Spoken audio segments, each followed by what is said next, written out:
Alors bonjour à tous, aujourd'hui je vais vous montrer comment je fais une tarte aux fruits frais avec les fruits du moment, hein. Donc vous mettez les fruits que vous trouvez et alors commencez par faire une pâte sablée. Là ici je l'ai faite la veille, hein, c'est pour ça qu'elle est dure, il faut un petit peu la ramollir au rouleau. Je vous conseille en fait de la préparer un peu à l'avance, c'est une pâte qui est très molle quand elle est sortie du pétrin du mélangeur, ce qui fait que je la prépare la veille et c'est plus pratique pour la travailler. Préparez aussi votre crème pâtissière. Alors reportez-vous aux vidéos sur la crème pâtissière et puis la pâte sablée aux amandes que j'ai mis la semaine dernière. Et puis une fois que les éléments sont prêts, ah oui, faites aussi le nappage neutre, comme ça vous avez tout de prêt au moment opportun. Donc ici, étaler la pâte. Le départ est un petit peu difficile, vous voyez, on attend que ça se ramollisse un petit peu, mais on arrive par contre bien à étaler la pâte finement. Voilà, il y a une petite imperfection qui se produit, mais bon, on y arrive quand même. Voilà, et on peut bien étaler une pâte sur 2 mm, 3 mm. Alors que si vous faites cela avec une pâte qui a été faite le jour même, vous aurez quand même bien des difficultés. Ça se déchire, ça ne tient pas. Voilà, donc prenez un cercle à tarte, le pique-vite pour faire des trous partout. Si vous n'avez pas de pique-vite, eh bien donc une fourchette fera l'affaire. De manière à ce que... alors pourquoi on fait ça? Simplement parce que la pâte ne fait pas de bulles à la cuisson. L'air passant à travers les trous, bon, à condition toutefois de mettre les trous en premier.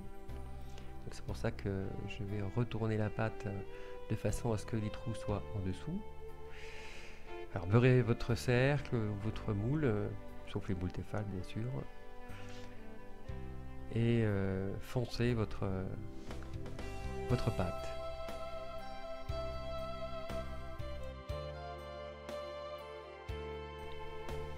Voilà, les trous sont en dessous. Commencez par ramener un petit peu les bords à l'intérieur de votre cercle. Alors ici, ce qui est important, ça va être de bien faire un angle droit à la base du cercle. Alors pour commencer, on dégrossit un peu. Bon, la pâte est fraîche, elle rentre, elle résiste un petit peu légèrement. Voilà.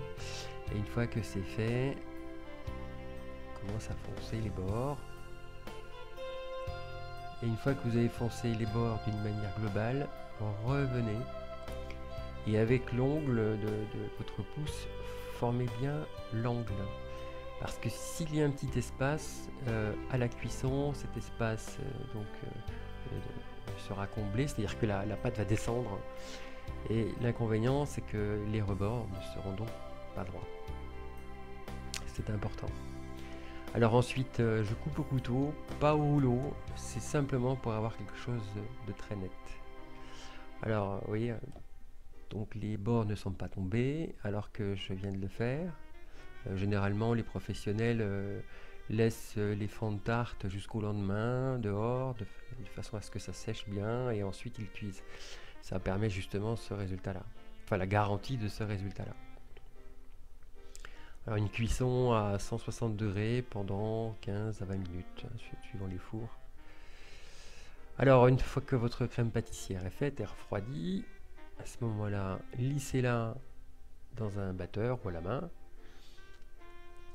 Bien la travailler. Bon, là, j'enlève la vanille. Alors une petite astuce avec la vanille, c'est qu'au lieu de la jeter, lavez-la. Laissez-la sécher. Et ensuite, vous pouvez la réduire en poudre avec un petit peu de sucre glace. Ça vous fait un sucre vanillé maison qui est excellent. Passez-la ensuite dans un petit tamis de façon à lever les gros morceaux. Et ça vous fait un sucre vanillé vraiment extraordinaire. Comme ça, vous pouvez vous en servir 2 fois. Alors, la crème pâtissière au fond de la tarte. Voilà. Alors je fais ça à la poche par souci de netteté et de propreté. Si vous n'avez pas de poche, faites ça avec une spatule, une cuillère à soupe, en essayant de mettre à peu près la même épaisseur partout.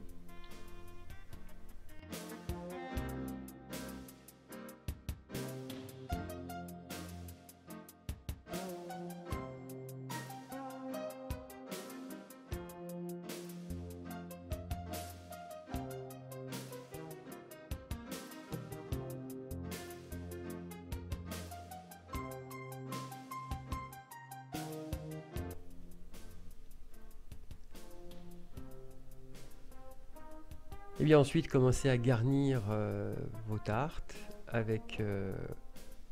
alors là, j'ai mis des fraises, oranges, bananes, poires, framboises, myrtilles.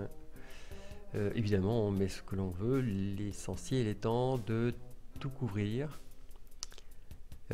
Si vous pouvez aussi, comme là, mettre les éléments un petit peu en hauteur, c'est un petit peu de volume, c'est toujours plus joli.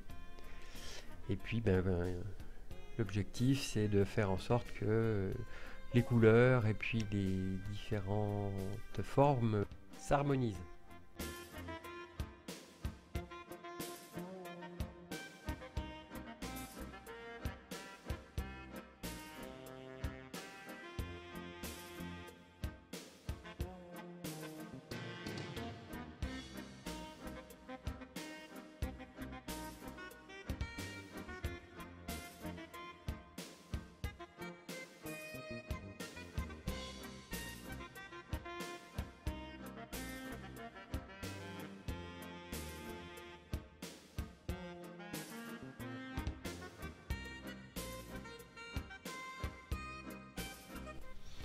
Alors pour les bananes, il y a une petite astuce à savoir, c'est que il faut mettre un petit peu de jus de citron dessus, tout simplement parce que la banane noircit au contact de l'air et le citron empêche ce genre de choses.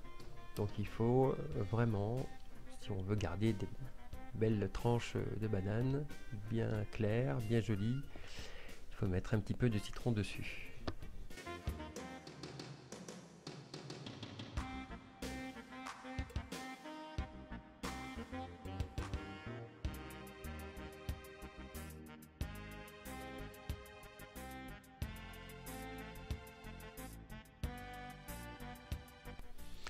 Alors le nappage neutre, il faut le faire chauffer à 40 degrés à peu près, donc c'est un petit peu tiède, légèrement chauffé on va dire, de façon à ce qu'il ne soit pas trop fluide, soit légèrement épais, et ce sera beaucoup plus facile pour napper les fruits.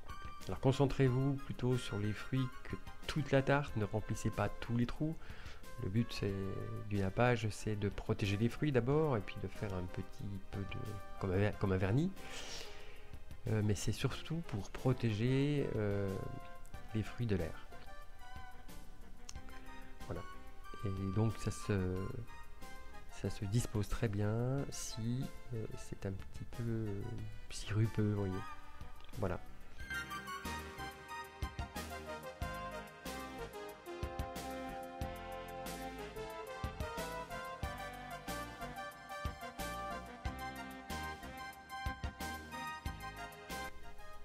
Alors en décoration, je mets un petit peu de poudre d'or.